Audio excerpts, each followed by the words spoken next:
कात्यायनी माता व्रत कथा। नवरात्रि में छठे दिन मां कात्यायनी की पूजा की जाती है। इनकी उपासना और आराधना से भक्तों को बड़ी आसानी से अर्थ, धर्म, काम और मोक्ष चारों फलों की प्राप्ति होती है। उसके रोग, शोक, संताप और भय नष्ट हो जाते हैं। जन्मों के समस्त पाप भी नष्ट हो जाते हैं। इस देवी को नवरात्रि में छठे दिन पूजा जाता है। कात्य गोत्र में विश्व प्रसिद्ध महर्षि कात्यायन ने भगवती पराम्बा की उपासना की, कठिन तपस्या की। उनकी इच्छा थी कि उन्हें पुत्री प्राप्त हो। मां भगवती ने उनके घर पुत्री के रूप में जन्म लिया, इसलिए ये देवी कात्यायनी कहलाए। इनका गुण शोधकार्य है, इसीलिए इस वैज्ञानिक युग में कात्यायनी का महत्व सर्वाधिक हो जाता है।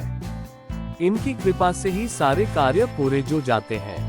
ये वैद्यनाथ नामक स्थान पर प्रकट होकर पूजी गई। मां कात्यायनी अमोघ फलदायिनी है। भगवान कृष्ण को पति रूप में पाने के लिए ब्रज की गोपियों ने इन्हीं की पूजा की थी। ये पूजा कालिंदी यमुना के तट पर की गई थी, इसीलिए ये ब्रजमंडल की अधिष्ठात्री देवी के रूप में प्रतिष्ठित है। इनका स्वरूप अत्यंत भव्य और दिव्य है। ये स्वर्ण के समान चमकीली है और भास्वर है। इनकी 4 भुजाएं हैं।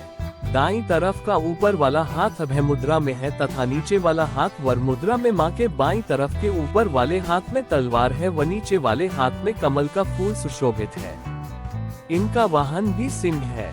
इनकी उपासना और आराधना से भक्तों को बड़ी आसानी से अर्थ, धर्म, काम और मोक्ष चारों फलों की प्राप्ति होती है।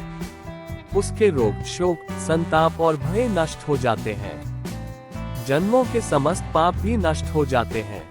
इसलिए कहा जाता है कि इस देवी की उपासना करने से परम पद की प्राप्ति होती है। कात्यायनी माता व्रत कथा -2। कत नामक एक प्रसिद्ध महर्षि थे। उनके पुत्र ऋषि कात्य हुए। इन्हीं कात्य के गोत्र में विश्व प्रसिद्ध महर्षि कात्यायन उत्पन्न हुए थे। इन्होंने मां पराम्बा की उपासना करते हुए कई वर्षों तक बड़ी कठिन तपस्या की थी। उनकी इच्छा थी कि मां भगवती उनके घर पुत्री के रूप में जन्म ले। उनकी तपस्या से प्रसन्न होकर मां भगवती ने उनकी यह प्रार्थना स्वीकार कर ली। कुछ समय पश्चात जब दानव महिषासुर का अत्याचार धरती पर बढ़ गया, तब भगवान ब्रह्मा, विष्णु, महेश तीनों ने अपने अपने तेज का अंश देकर महिषासुर के विनाश के लिए एक देवी को उत्पन्न किया। महर्षि कात्यायन ने सर्वप्रथम इनकी पूजा की, जिस वजह से यह कात्यायनी कहलाए। वहीं पौराणिक मान्यताओं के अनुसार गोपियों ने श्री कृष्ण को पति रूप में पाने के लिए यमुना नदी के तट पर मां कात्यायनी की ही पूजा की थी।